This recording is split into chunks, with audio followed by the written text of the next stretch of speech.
මහත්තයෝ අපි සිල්ලක් දාන ගමන් ඉන්නේ අපේ ආතල් කුඩු කරන්න එපා. මම ඔය කෝකටත් ඔට්ටුයි හරිද? ඔයලා බැලුවනේ දැනගත්තනේ කවුද කියලා. කෝකටත් පොඩ පරිස්සමෙන් ඉන්න මේ දුමින්ද මහත්තයෝ. ඔබ පුළුවන් නම් ඌව බේරපන්. කරලා බෙන්නපන්. කොළඹ අපරාධ කොට්ටාසේ සංවිධානාත්මක අපරාධ විමර්ශන අංශයේ ස්ථානාධිපති පොලිස් පරීක්ෂක දුමින්ද ජයතිලක මහතා පසුගිය 14 වෙනිදා විදේශගත වී තිබෙනවා. පෞද්ගලික ආරක්ෂකයන් සමග බණ්ඩාරනායක ජාත්‍යන්තර ගුවන්තොටුපොළින් ඔහු ප්‍රංශය බලා පිටත්ව ගොස් ඇත්තේ පාතාලකල්ලි සමාජිකයන්ගෙන් ඔහුට සහ පවුලේ අයට එල්ලවන බව කියන මරණ තර්ජන හමුවේ. මේ කප්පම් ගැනීමේ සිද්ධියක සැකකරුවන් අත්අඩංගුවට ගැනීමෙන් අනතුරුව හීනටියන මහේෂ් නැමැති පාතාල කල්ලි සමාජිකයා බව පවසමින් ඔහුට ලැබුණු දුරකථන ඇමතුමක හඬපටයක්. උඹ චූටි දරුවෙක් එක්ක ඉන්නවා නේද? උඹ පරිස්සමෙන් ඉඳපන්. පාඩුවෙන් දාන්න පොලිස් මහත්තයෝ. ඔයා පොඩ්ඩක් මේ ණය දාන්න නෑ වගේ. කෝකටත් පොඩ්ඩක් පරිස්සමෙන් ඉන්න මේ දුමින්ද මහත්තයෝ. උඹට ඔය තොරතුරු දුන්න එක දවස් 3ක් යන්න කලින් මරනවා. දවස් 3ක් යන්න කලින්. හරි? ඔබ පුළුවන් නම් ඌව බේරපන්. කරලා බෙන්නපන්.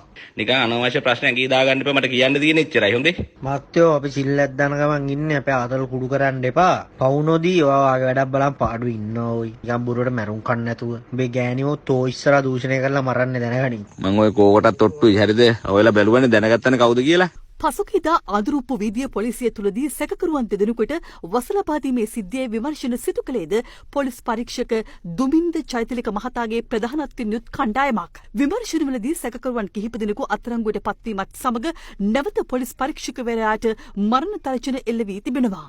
ඒ ප්‍රබල මද්‍රව්‍ය ජාවාරම්කරුවෙකු වන කංචිපානි ඉම්රාන්ගෙන් බව පැවසෙන අතර මේ ඊට අදාළ හඬපටයක්. කවුද මේ කතා කරන්නේ? ඔව්. නෑ සරේ නෑ කවුද? මන් දන්නවද මේ මිනිස්සු මන් දන්නවා ජෝතිපාලේ කටහඬ දන්නවා. ගුණදාසේ කපුගේ කටහඬ දන්නවා. මම කවුද කියලා ඔයා දන්නේ නැත්නම් උඹලා කවුරු නම් මට වැඩක් නෑ.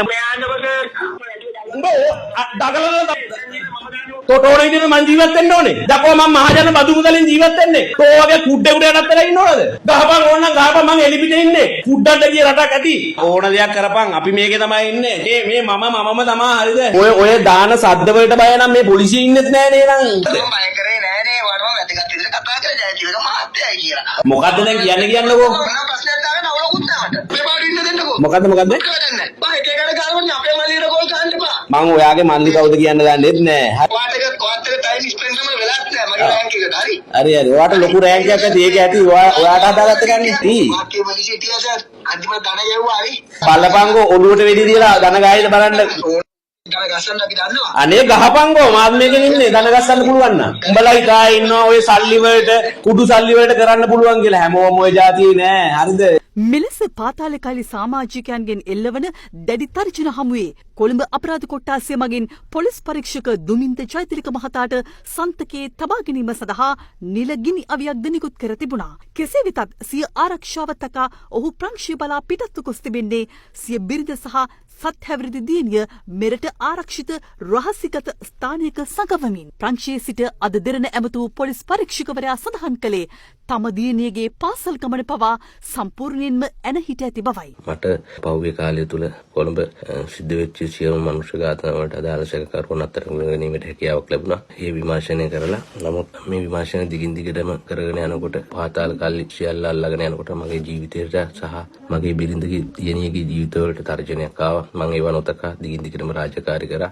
අන්තිමට මම ලංකාවෙන් ආවේ 14 වෙනිදා. එදා එනකොටත් මම ආදුරුප්පු වීදියේ පොලිසියේ සැකකරුවන්ට වසදීම සම්බන්ධ විමර්ශනයේ කටයුතු අවසන් කරලා ආවේ ප්‍රංශයට. මේ දිගින් දිගටම තියෙන තර්ජන හේතුවෙන් තමයි මම රටින් ආවේ. දැන් මම ලංකාවෙන් ආවත් මගේ දියණිය පිරිඳ මගේ නිර නිවාසයෙන් එළියට ගෙනහිලා හංගලා තියෙන්නේ. එයාලගේ ජීවිතවලට ලොකු ප්‍රශ්නයක් තියෙන හින්දා මම ඉල්ලා හිටින්නේ ඒ කට්ටියගේ ජීවිතවලට තර්ජනයක් නොවන ආකාරයෙන් අනතුරක් නොවන ආකාරයෙන් එයාලව ආරක්ෂා කරලා දෙන්න කියලා. රටේ හරි ස්ථාවර තත්වයකට ඇවිල්ලා නිවැරදි ගමන් මාර්ගයක් ඔස්සේ යනවනම් මට තව දශක දෙකකට වැඩි සේවා කාලයක් තියෙනවා. ඕනම වෙලාවක ලෑස්ති ඇවිල්ලා රට වෙනුවෙන් වැඩ කරන්න. පසුගිය වසරේ වැඩිම මනුෂ්‍ය ඝාතන සැකකරුවන් පිරිසක් අත්අඩංගුවට ගත් නිලධාරියා බව පොලිස් ආරංචි මාර්ග පවසනවා. එමෙන්ම පසුගිය වසරේදී නීති විරෝධී ගිනි අවි හා අත්බෝම්බ වැඩිම ප්‍රමාණයක් අත්අඩංගුවට ගෙන ඇත්තේද ඔහුයි.